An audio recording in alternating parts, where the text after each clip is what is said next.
Good morning. I hope you've had your coffee because I want you to be really awake for this and maybe have a pen and paper because I'm going to talk about a ton of tips for growing the best tomatoes that you can here in Southern California.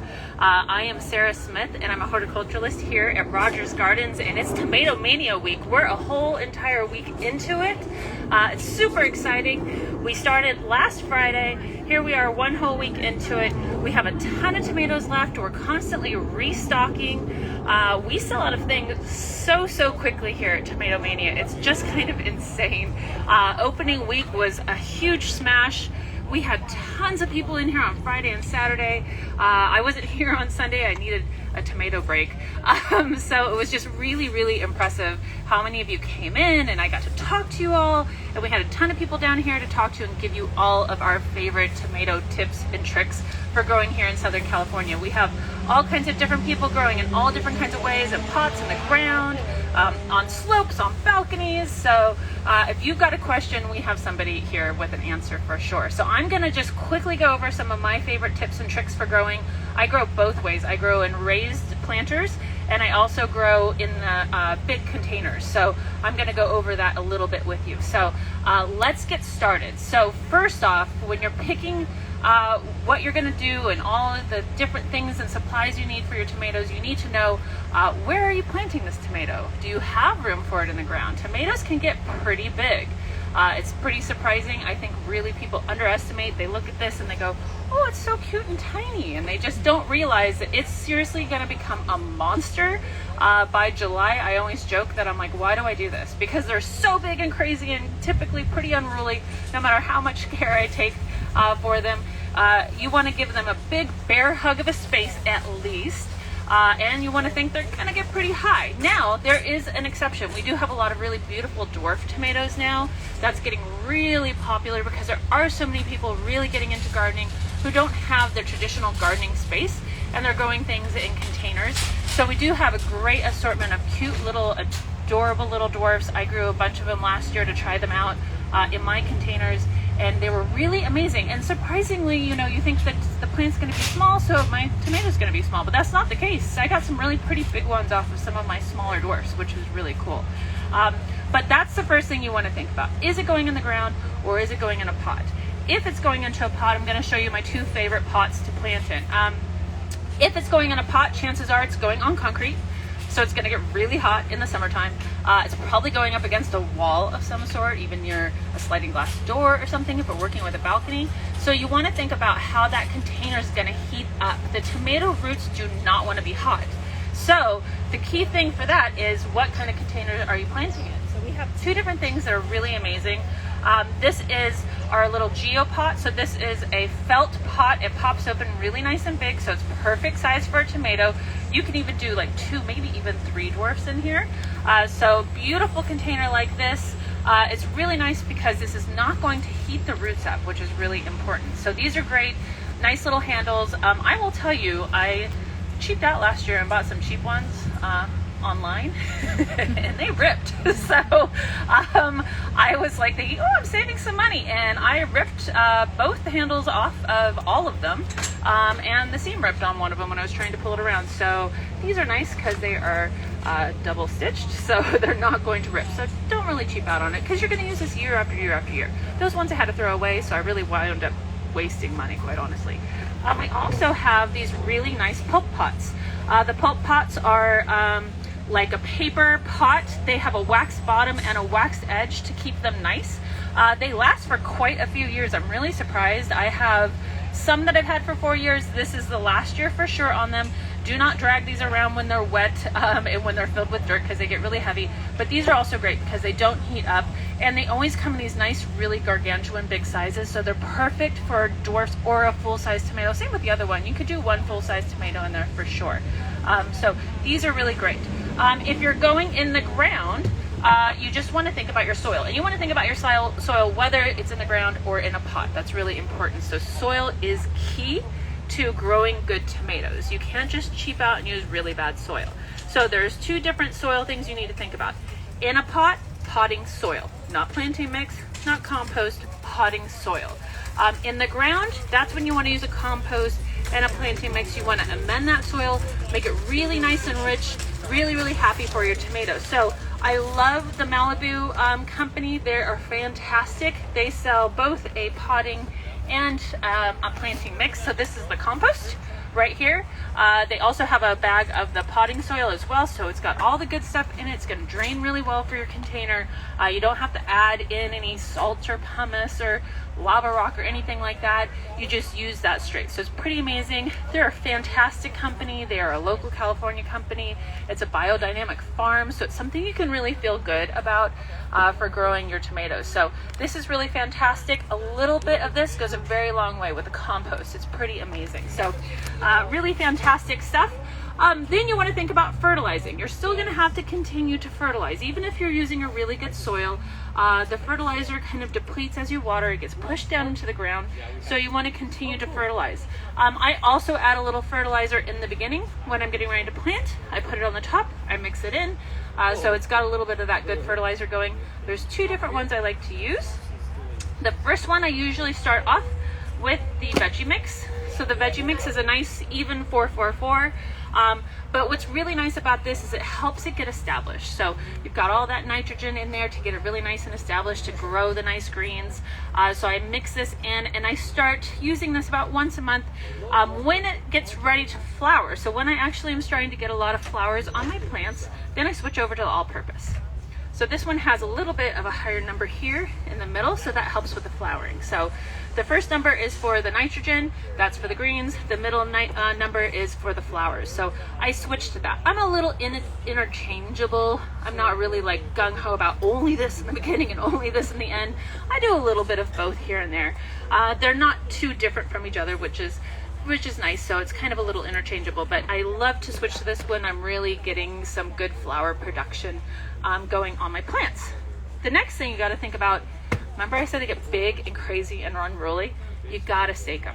You absolutely have to stake them. Cages are the best. I'm going to show you my favorite cage. Stake them early when they're tiny, so that way you're not trying to stake a big floppy wobbly kind of plant. So stake right away so you don't have the headache of trying to lace a big plant up through a cage and then breaking them. I know I talk about this all the time, but I can't tell you how many times I have broken plants and it's just so heartbreaking. So learn from my mistakes. This is my favorite cage. I love this cage. It's collapsible. It is 4 prongs, which is really important. A lot of times you see those nice cone ones that are maybe some weird colors and stuff, and we sell those too, but make sure it's 4 prongs, not 3 prongs. 3 prongs is not going to stay up. Over time, as it gets wobbly and stuff, it's gonna fall over. So think about, would you rather set it on a chair with 4 legs or 3 legs? Probably 4 legs. 3 legs work, but it gets a little wonky. This just pulls right out. Ta-da, look how amazing that is. And it's big, and it's really sturdy. And it closes down so you're not taking those little 3 like cone thingies and trying to like kind of cram them all into a space, and they're going to get bent and they take up a ton of space. This collapses down super small, put it on the side of the house, don't worry about it until next year, which is super fantastic. So I love these are really nice and tall. They're really super sturdy. They're fantastic, my favorite. And then the last thing I want to show you is, so you're fertilizing, you've got your good soil, you've got it in the ground, you've got it in your pot, you got your cage up. Then you want to make sure that you're tying your tomato into that. You're going to have to go in and kind of pull it in and get it into the right spot and make sure it's staying inside and not flopping over and not getting so heavy that it breaks. Make sure that you use a really nice, good quality tie. The real thing that I'm going to say is stay away from the metal twist ties, any of those wired twist ties. The reason I don't like those is because they typically have a plastic over them, with the exception of the foam ones. Those are okay, but the ones with the plastic, they're like the typical grocery store, those old school twist ties. They have a sharp edge on them, and I've had those cut through some of my little branches and cut off tomatoes, and there's nothing like having this nice cluster of tomatoes and you're looking, you're like, oh, there's 5 tomatoes there, and you go to tie it up and you break it off. And then you're like, oh my gosh, all that time. So a good twist tie is really key. These Velcro ones are really nice because they're really soft and they're not going to hurt the plants. We have this clear kind of tape style one too, looks like this, a little bit of a stretch, a little bit of a give. So this is a really great one too. So you want to make sure that you're keeping them really nicely tied and keeping them controlled. As they're growing, you're kind of pulling off some leaves. One of the big problems we have here in Southern California, especially because we're so coastal, is having mildew problems and stuff like that. So keeping them really thinned out is totally fine. You want to make sure that they're not really big and full and crazy bushy with all kinds of leaves in the center, because the air circulation is not going to work very well, and that's when you get things like mildew problems, rust problems, stuff like that. As you're going in and kind of thinning them out and keeping the leaves from the ground. When I first plant a tomato, and this always kind of scares everybody, but I'm going to show you how I do it. So I get a tomato like this, right? It looks nice and beautiful. I look at it, the first thing I do, I see some flowers on there, and you think, ooh, good flowers, it's going to make tomatoes. No. I'm going to pinch those off. I don't want them to make any kind of fruit right now. I want them to concentrate on getting nice and established. So I'm going to pinch those flowers off. I still pinch off typically till like the end of March sometimes, because I want them to get more established and not focus too much on putting out the flowers, with the exception of the dwarf ones and with the exception of some of the determinate ones that just kind of set the flowers all at once and then they're done. You don't want to keep pinching off your flowers and then they don't make any more flowers and you're like, uh-oh. So make sure you're paying attention to that. But I pinch off all of these little side shoots. I don't want anything here. I take a lot off when I'm planting. I take off this one, I take off this one. So now my plant looks like this, right? And when I plant it really deep into the ground. So this is the only plant that you can do that with. There's nothing else that I know of that you can plant the stem deep into the ground. This stem will actually make more roots. So it gets more established and it gets more vigor growing into it. When I plant it, depending on where I plant it, if I plant it about right here, see how close that leaf would be to the ground? I actually take that leaf and I cut that leaf in half. And I probably would do the same thing to this one. So now this looks pretty butchered, right? But you're gonna plant this really deep. You don't want soil bouncing back up onto the leaves. That's how we get a lot of mildew problems and things like that. So you're making sure that nothing is getting onto the leaves. As it's growing, you're gonna continue to do that. You want a good foot and a half, maybe even 2 feet from the ground. There's no reason for there to be leaves that close to the ground. You're only gonna get more problems. You're gonna have issues with critters, you're gonna have issues with mildew and all those kind of things. So keep them nice and thinned out, keep them tied up, keep them staked, keep them fertilized. The last thing I like to do on top of my fertilizer is a little bit of the compost tea. I am a sucker for Malibu. Once I started using their stuff, I realized how amazing it was and what a huge difference it made. So as they get established, I start using this compost tea in conjunction with my fertilizer. Your plant is going to be vigorous and crazy. You're going to have a ton of tomatoes. You're going to give them to your neighbors. Your neighbor's going to love you. And it's something that you can share and feel like, look at all this abundance, and something that you grew yourself. You know what went into it. You know how healthy it is. You know that it's organic. There's just nothing like a homegrown tomato. It's the best thing there could possibly be in the garden. So it's just a really, really exciting thing. So we are live. If you guys have any questions, I can answer some questions for you. I also want to point out some of the really cool stuff that the Tomato Mania people put out. So if you come in and you're like, oh my gosh, Sarah talked about so much stuff and I forget all of it. Look at this beautiful stuff that Scott puts out. So he's our Tomato Mania maniac, and he makes these beautiful little cheat sheets for you. So tips about growing along the coast. I love that there's seagulls eating tomatoes, which I think is hilarious. Tips for success and 10 tips for more success. So these are really great, and these have a lot of good information. So grab these beautiful little flyers that he's made. He's put all kinds of amazing stuff in here, so you will be a tomato expert, whether you've done this forever and you learn something new, or if this is something new for you and you're just getting started. And of course, we're walking around and answering questions for you, giving you all the tips, telling you about all of our sad stories of woe, of unsuccess and success, and how we've learned from our mistakes. So tomato growing is definitely something you learn from. Patience is key, and not being impatient, not comparing yourself to other people too. 'Cause sometimes someone in your neighbor has tomatoes and they're already making tomatoes and yours are not, and you're just like, what am I doing wrong? But you will get there, I promise. So if you have any questions, I'm here to answer them for you. If you came into this a little bit late, just put your questions down below and we will answer them in there for you as well. So do we have anybody asking any questions? We do. So Yeah. What are the best determinate tomatoes to grow this year? So it depends on where you're growing them. them, honestly. The joke is the best tomato to grow is the one with tomatoes on it. So it depends on kind of what you're looking for. Some of my favorites, I do both heirlooms and hybrids. If you're going for the cherries, I love the sun golds. They're just such a super hit. They always produce really, really well. We have the tomato of the year right here. This is the Juan Flame. Come in and get this one because I already fixed it for you. But the this is not the Juan Flame. This is the Bronze Torch. The Bronze Torch is a Juliet style tomato, so it's like kind of like a grape tomato. It looks like a little mini San Marzano basically, but it's a little bit stripy. So these are really great producers. I grow Juliets all the time.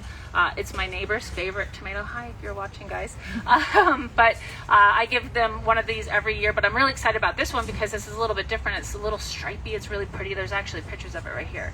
Look how gorgeous that is, right? When it comes to larger size tomatoes, I'm very coastal. So I play in those coastal rules, which is grow something small or grow something that has a really short time. So you'll look at these and I'll tell you 65 days. That means from when it flowers to when the fruit is ready. If it's short days, because I'm so coastal, it's so much better for me. If you're really inland, you can get away with those ones that say like 100 days. If I grew something like that, they wouldn't taste very good. I don't have enough heat for them to really fully ripen and be on the vine for that long before they're ready to go. So that's super duper important.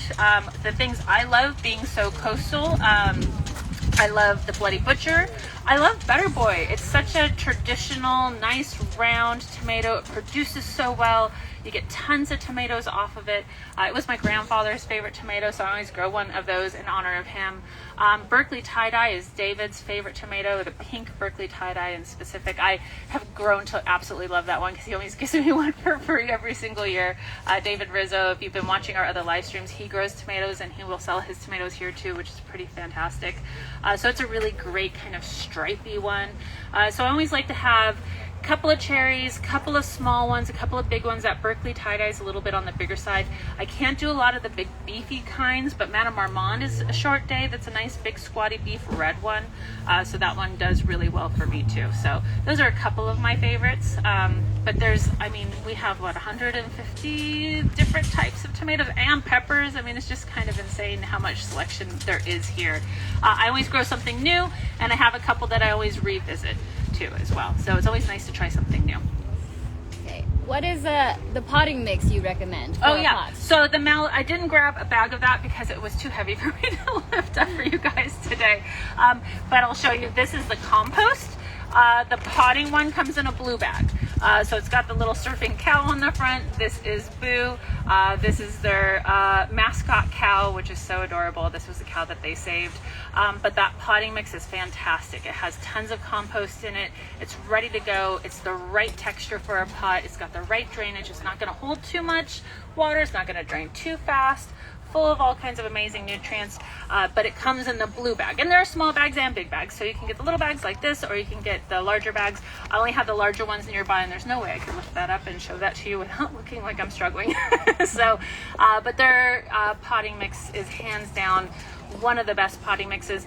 We also have Garden and Bloom potting mix here as well. It's a little bit less expensive on the price point, so sometimes if you need to save a little bit of money, mixing the two together works really well. But what I love about their potting soil, it has the worm castings and all that stuff in it, which all that stuff is kind of a little expensive. So you don't have to buy the worm castings to put in because your potting mix already has it if you're using the Malibu. If you're mixing the two together, the Garden and Bloom and the Malibu, that's great too. Save just a little bit of money there. Ooh, we just got disconnected, so I'm not hearing myself anymore. This is what happens when we go live. Let's see if we can get another one going here. Can you turn off that one for a second? Hi, peeps. This gives you time to add your questions in. Thank you, technical. Okay, there we go. Awesome. This is why we have two. So, any more questions that I can answer for you guys? Do you have more dwarf tomatoes? Yes, and we just got some new ones in too. Well, not new ones, but we just got restocked because we really sold out of those very, very quickly. I think so many more people, especially since the pandemic, have gotten into the tomato growing and have realized how cool that is. And not everybody has the space for tomatoes, or they only have balconies or patios that they're dealing with. And the dwarfs are perfect for that. Also, too, I think in general, the dwarfs in the ground are great too. I grow the patio one in the ground. What's really kind of cool about the dwarf ones is that if you're growing tall ones in the grounds and dwarf ones, you can alternate. So you can have a little low one and a tall one and a low one and a tall one. I usually do that with peppers, but you could definitely do that with those little tomatoes. There's even varieties that would work well in a hanging basket. So like if you really have limited space, Tumbling Tom works really nice in a hanging basket. Cyril's Choice is the one that I did last year that I fell completely in love with. I got one at the very beginning. We sold out of them and we have them again. So Cyril's Choice is a great one. It's a slicer, kind of bigger than a ping pong, about the size of baseball, I would say. A nice red one. So we have 3 tables worth, which is awesome. Patio is great. I tend to do patio in some of the ground areas where I need something a little bit smaller and compactor. It's not as tiny as some of the dwarfs. It gets to be about here, but it's a great one as well. So there are tons of different varieties. They're all in the back quarter. The dwarfs are all together. Everything here is all done in alphabetical order, starting from A's on the corner and working all the way around. But all the dwarf ones are on their own table together, so you're not trying to shift through all the big ones and the little ones, and they're all together in one area, which is pretty cool. And a Pinocchio. Pinocchio is a new one that everybody seems to be so crazy about. I am going to grow Pinocchio this year. I haven't done it before, but it's a little tiny orange one. The picture of it, I fell totally in love. So I'm excited about that Pinocchio one for this year. So I'm doing a Cyril's Choice and a couple of new dwarf ones just to kind of get an idea of all the different things that are out there and how well they grow. And check those numbers though. Just because they're dwarfs does not mean that they're short numbered. So I have to be really careful about picking ones with a shorter number of days to maturity versus a longer number of days maturity if it's a larger size tomato. If it's a cherry tomato, doesn't matter. If it's little, totally cool. Whether it's long days or short days, totally doesn't matter. But yeah, we've got a lot of really awesome stuff here ready to go. So cool. Any more questions? The next question is, hold on. Can you plant all your tomatoes that deep? Yes, absolutely. Well, let's see. Let me backtrack on that a little bit. Maybe not the dwarf ones, because when you get those dwarf ones, they're teeny tiny. So if you try to plant it that deep, you would plant it all the way down in the ground. I don't have one to show you, but they're over back here. I just bought one. I can't remember what the name of it. Something rosy, and the tomato is kind of a pink color, but it was tiny, very, very bushy. Already had flowers on it. I'm gonna pick those flowers off, but I'll probably let that start flowering again, probably mid-March. I'm not gonna pick it for as long as I do all my other stuff. But those ones, no, unless you get a nice sized one. The patio ones were pretty nice and big. But I wouldn't pick all the stuff off of that. But even if it's one of these guys, everything here's pretty nice and big, quite honestly. But yeah, the deeper you plant it, the happier it'll be. But if your plant's teeny tiny, like let's say your plant just starts right here, no, because there's not much stem to it, right? But what you do want to do is pick off the leaves so there's no leaves touching the ground. So if you're pinching off, and even just doesn't have to be a whole leaf, like what I cut with these ones is I took half the leaf off. I don't want those leaves that are coming down to touch the ground and get the splashback of the water and all that stuff too. So yeah, with the little tiny dwarf guys, probably not, because it would be completely buried at that point. So, but these ones, absolutely. Do tomatoes grow in all sun or partial sun, and which one is better? So you really want more sun the better. I struggle with sun in my yard. That's why I do some in pots. My 2 raised beds are kind of compromised by a tree and by a house addition that got built next to me. So they get sun early, and then they get blocked for a little bit, and then they get sun in the afternoon. So I definitely struggle with that a little bit. I found a couple of varieties that I really like that seem to work okay in those spaces. Again, it's usually those shorter maturity days. It's all about the heat with that. So even if you're really, really, really inland, right, and it gets really hot, but you're in a half shade kind of area, still go with those shorter numbers for maturity.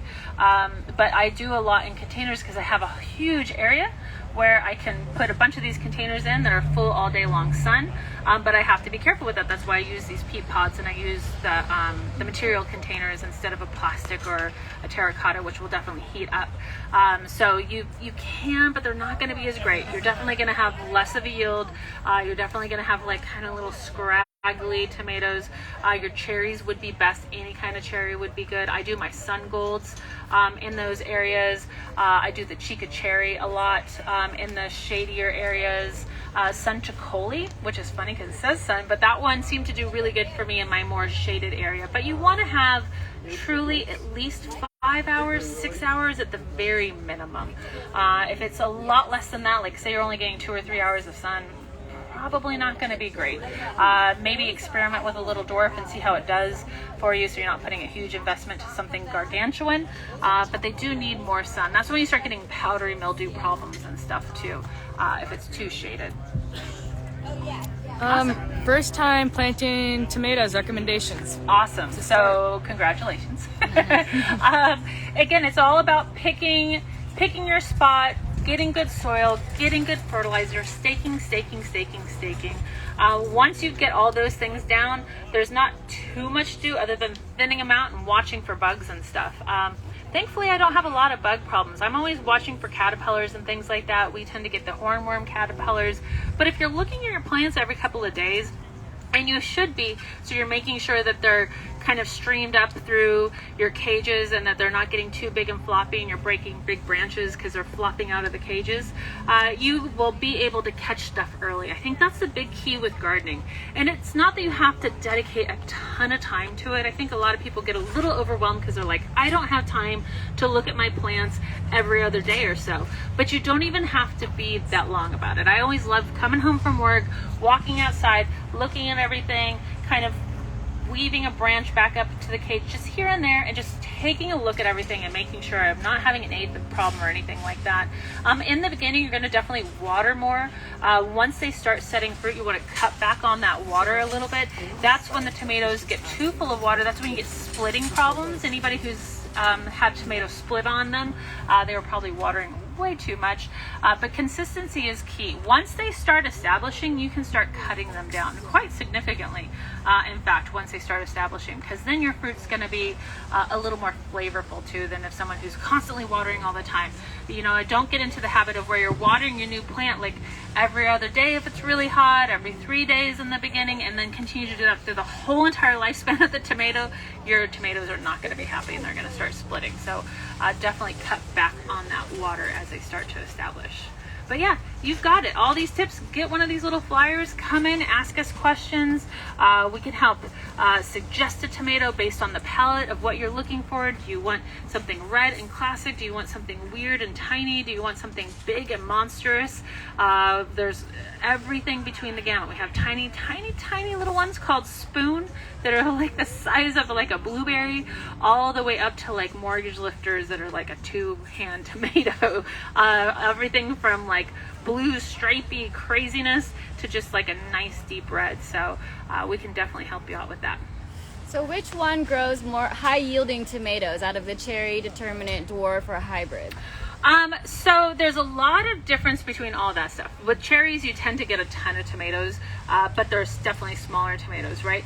The difference between hybrid and an heirloom is really kind of interesting, and it really totally depends on where you're going. So it's funny because grocery stores and restaurants and stuff have kind of conditioned us a little bit to think that hybrids are bad and heirlooms are good. And that's just because the stuff that they sell in the grocery stores that are hybridized are things that are going to transport really well. And if a tomato transports really well, that usually means it has a super thick skin. Ugh, that's no good, right? And it's something they can pick green and let ripen up, right? So that also is not going to taste taste as good. So if you've ever broken off a green tomato, which I have, that was big enough, I still put it on my counter and I let it kind of ripen up, and it still tastes great. It tastes way better than anything you're gonna buy in the store, but it doesn't taste as good as the one that I let ripen on the vine, right? So we've gotten conditioned to go into a grocery store and see the things that say heirloom and see the things that are just the regular little red kind of tomatoes that you get in the grocery store, and we think the heirloom ones are so much better. So you kind of gravitate towards that. And you'll also notice when you buy those heirlooms at the store that they're a lot softer. You got to use them right away. They rot a lot quicker. They're always kind of weird looking, but the flavor is better. Now, when it comes to growing in your garden, do not be afraid of an heirloom, because you're going to treat it 100% different than how a big farm is growing it for a grocery store, right? So you're going to let it ripen on the vine. You're not going to grow the type of hybrids that they are growing in the farms for transporting across state lines to a grocery store. So don't be afraid of hybrids when you're growing your own. Trust me, they're great. Sungold is a hybrid. Sungold's fantastic. It's one of my favorites. It's super, super flavorful. It's super amazing. It's really high yielding. So don't worry about those labels too much. Truly, I'm telling you, it's a very different thing. The difference between determinate and indeterminate. So determinate tomatoes set all their fruit at once, and they tend to ripen all at the same time. They tend to stay a little bit smaller. They don't keep growing and getting taller and taller and taller, and then when it's done, it's done. So that's great for pots. That's great for smaller areas as well. It's not really going to necessarily affect the taste, but be prepared to have a lot of tomatoes at one time. Just be ready for that. It's not going to be picking through the whole entire season kind of situation. So that also is just going to be more dependent on how the tomato grows and kind of what it's doing. So that's my little 101 on hybrids versus heirlooms. Don't worry about it. Do not worry about it when you're buying a plant, whether or not it's a hybrid or whether or not it's an heirloom, unless you're saving your seed. That's a whole another thing. If it's an heirloom and you're saving your seed, awesome, because it'll be the same thing next year. If you're not saving your seed, don't worry about it. It absolutely does not matter. The Bronze Torch is a hybrid. The Juliet is a hybrid. The Sungold is a hybrid. So, and they're all fantastic. So don't worry too much about that. But stuff that produces really, really well tends to be the smaller stuff. You tend to get a lot more off of those smaller things. I love Bloody Butcher. It's such a short season tomato, so you get stuff a lot faster. Same thing with like early girls. So if you're kind of impatient, it's nice to grow a couple of the early ones, and if you can grow the later ones because you're more coastal, grow that too. So you have that staggered bit for having tomatoes early and having tomatoes later in the season as well. So yeah, come in, talk to us. We have so many awesome tomatoes here. We have tons of people here that have all kinds of amazing growing experience. I know you're watching this on Instagram and on Facebook, so go back and watch some of the older stuff that's posted. David Rizzo is a tomato wizard. He's got lots of amazing videos. He has tons of great stuff on our YouTube page. If you're getting started, check out some of those YouTube videos. Those YouTube videos are really in-depth. A lot of them we actually show you how to plant, so it's not just us here talking at you, but actually doing things. So you can watch somebody, you can watch it while you're planting and feel like you're not doing it alone. So there's some really great videos there, so definitely go check out that YouTube page. There's great stuff there. Please keep adding your questions down below. We will get to you. We'll answer those questions for you. Or call us here. We're here. We're open. We're here every day from 9 to 6 now. Our hours are even later. So, and we will continue to have tomatoes after Tomato Mania. That will go on for quite some time. We are still very early in the season. And you can always ask us which ones we have. Make sure we've got what you're looking for. If you missed some things from the very beginning, because stuff sold out pretty quickly, the Bronze Torch did. Look, I have a whole table now. So come back, because we have some of the varieties that sold out very quickly. We will keep restocking those. So thank you so much for tuning in. I hope you're super successful and you have an abundance of tomatoes and you're sharing them with your neighbors and maybe with us. Maybe you're bringing us some. That would be nice. So thank you so much. And then make sure you sign up for our email list. That's how you're going to know about all the new stuff coming up. We got our spring opening coming up. We're going to get Disneyland roses this year. So you will know when all that stuff's going to happen, and you won't have to find out from a friend and come in and it's over. So sign up for that email list with us too. And thank you so much, and be well and be safe and happy gardening, everybody. Bye.